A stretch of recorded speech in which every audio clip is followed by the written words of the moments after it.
मैं डॉक्टर दिनेश तिवारी उसी कृषि विज्ञान केंद्र में विषय वस्तु विशेषज्ञ सस्य विज्ञान के पद से कार्यरत हूँ। सस्य विज्ञान मतलब जो फसलें लगाते हैं, चाहे इस समय चाहे मूंग हो, चाहे ओट हो, चाहे मक्का हो, या जो खरीफ और रबी में लगाते हैं उसको मैं देखता हूँ। सर के गाइडेंस में ही पूरे कार्य हम लोग करते हैं। हमारे जैसे पशुपालन के हैं, वेजिटेबल के हैं, सब्जी के हैं, गृह विज्ञान की मैडम हैं, तो कई सारे 4 विशेषज्ञ लोग हैं। तो आज आपके गांव में आने का मौका मिला। हम किसी न किसी गांव में जाते हैं, किसी उद्देश्य से जाते हैं कि ऑन द स्पॉट कुछ प्रशिक्षण कार्यक्रम भी हो, जो आपकी समस्या हो उसको सुना जाए, उसका समाधान भी किया जाए। तो आप देख रहे हैं जो विशेष यहाँ पे टॉपिक क्या है, मृदा स्वास्थ्य प्रबंधन। जैसे हम अपने शरीर का स्वास्थ्य का ध्यान रखते हैं, वैसे मृदा का स्वास्थ्य का भी हमें ध्यान रखना है। आप बहुत सारी क्रियाएं करते हैं जो आपको मालूम है, और बहुत सारी चीज़ें मालूम नहीं होती है, तो जाने अनजाने में हम उसको नहीं कर पाते हैं।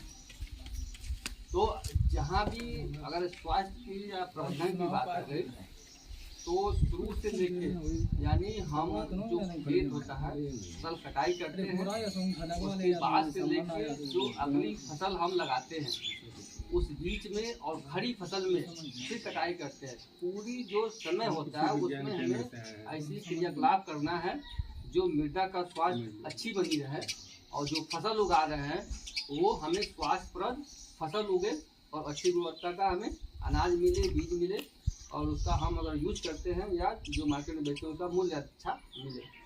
तो जब मृदा की बात आ गई, मृदा के अंदर बहुत सारी क्रियाएं होती हैं, जैसे रासायनिक हो, भौतिक हो या जैविक क्रियाएं होती हैं।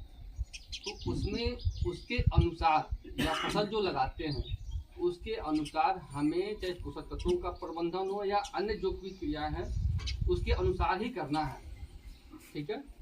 लेकिन क्या है, हम खेत की तैयारी किए, फसल लगा दिए, और उसके अंदर क्या नुकसान हो रहा है, क्या फायदा हो रहा है हमें पता नहीं। उर्वरक डालते हैं, हमें ये नहीं पता है कि कितनी उसकी आवश्यकता है कि नहीं है, जो डालना है उसकी कितनी मात्रा में डालना है, और कहीं हम ऐसा नहीं ज़्यादा डाल रहे हैं और पैसा ज़्यादा लग रहा है लेकिन उससे फायदा नहीं मिल रहा है।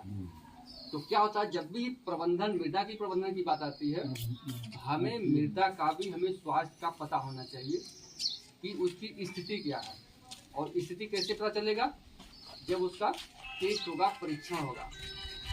और परीक्षण कब होता है, जब फसलें हमारी नहीं होती है खेत में, उस समय हमें मृदा का नमूना लिया जाता है। तो इस समय जो टाइम है, जो मूंग लगा चुके हैं 200 एकड़ में लगा हुआ है, 100 से लेके 150 एकड़ था, तो ये बढ़ा आपका।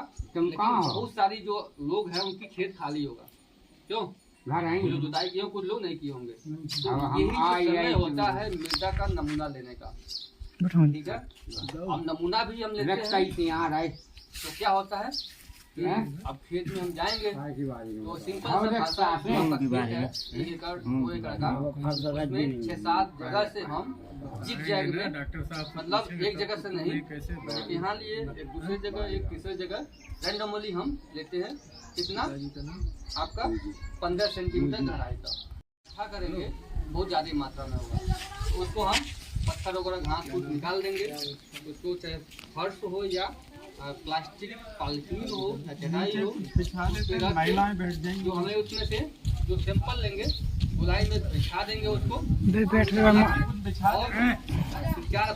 राजू कहाँ है, राजू 2 भाग को हटा देंगे, पकड़ी को हम एक चटाई ले आ रहे हैं, पत्ता ले आ रहे हैं, लास्ट में आधा 1 किलो में ऐसी वीडियो लेना होता है, ठीक है। इस साइड खड़े आओ तुम, और सैंपल लेने के बाद भिजवा देते हैं, हाँ भिजवा दो, सैंपल लिए पॉलिथीन रखे और जहाँ भेजेंगे टेस्ट के लिए, क्योंकि बोलते हैं अपना पेज पे नाम लिखना होता है, पिताजी का नाम लिखना होता है, कौन सा गांव है, कौन सा ब्लॉक है, ठीक है, मोबाइल नंबर, खसरा का अगर नंबर अगर है खेत का वो नंबर लिखना होता है, कौन सी फसल पहले आप लगाए थे और कौन सी फसल आप बाद में लगाएंगे। उसकी अगर सही नहीं है तो आपकी जो परिणाम है वो अच्छे नहीं आएंगे। तो इसके लिए हमें एक ऐसा जो हमारा नमूना होना चाहिए जिसको हम रिप्रेजेंट करें, हमारा सही नमूना कैसे प्राप्त करें, है ना, वो आपको बताते हैं। हाँ, ये देखिए थोड़ा सा ये साफ करना है ना। ये फसल के जो अवशेष हैं, सर्वप्रथम हम इनको सफाई कर लेते हैं ताकि आसानी से नमूना लिया जा सके।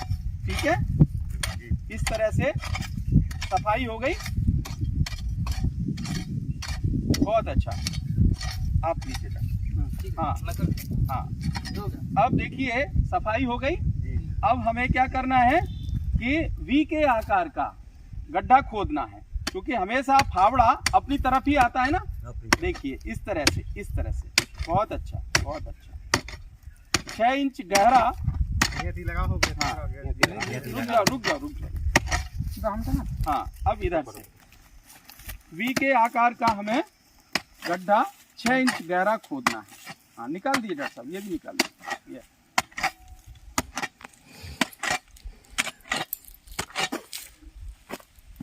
थोड़ा थोड़ा और लीजिए।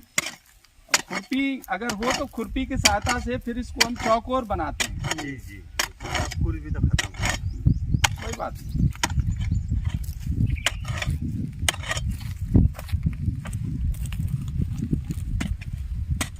आप देख रहे हैं ना। हाँ। तो इस तरह से गड्ढा हम खोद लेते हैं। और ये देखो अंग्रेजी का वी है ना, वी के हिसाब से ऐसे करके ये गड्ढा खुद गया। अब हमें क्या करना है, ये गड्ढा खुद गया। अब हमारे पूरा जैसे हमारा ये खेत है, इस तरह से हमें करीब 6-7 गड्ढे खोदने होते हैं। समझ लिया? मतलब 1 एकड़ में कितने गड्ढे? 1 एकड़ में 6 गड्ढे। ठीक है, उसमें क्या है, उधर इधर, क्योंकि कहीं ऊंची है कहीं नीची है जमीन, कहीं बरहा आप बनाते हो पानी के साथ मिट्टी बह करके चली जाती है। तो अब ये गड्ढा खुद गया। अब क्या करना है, आपको इनके किनारे काटने, चारों किनारे, कोर सैंपलिंग कहते हैं जिससे, है ना। ये चारों किनारे थोड़ा थोड़ा काटिए। हाँ, नीचे तक। हाँ, जैसे नीचे तक ये मिट्टी जो आ रही है ना, ये एक तरफ ही आ गई ना मिट्टी, नीचे तक। अब डॉक्टर साहब इधर से सीधा कर लीजिए, थोड़ा सीधा किनारे नीचे तक। हाँ, ऐसे करके ये किनारा भी काट दीजिए। तो ऊपर से लेके नीचे तक की मिट्टी आई ना, देखो ये। और अब इधर से भी थोड़ा लेना है, चूंकि फावड़ा इधर से कम चौड़ाई है।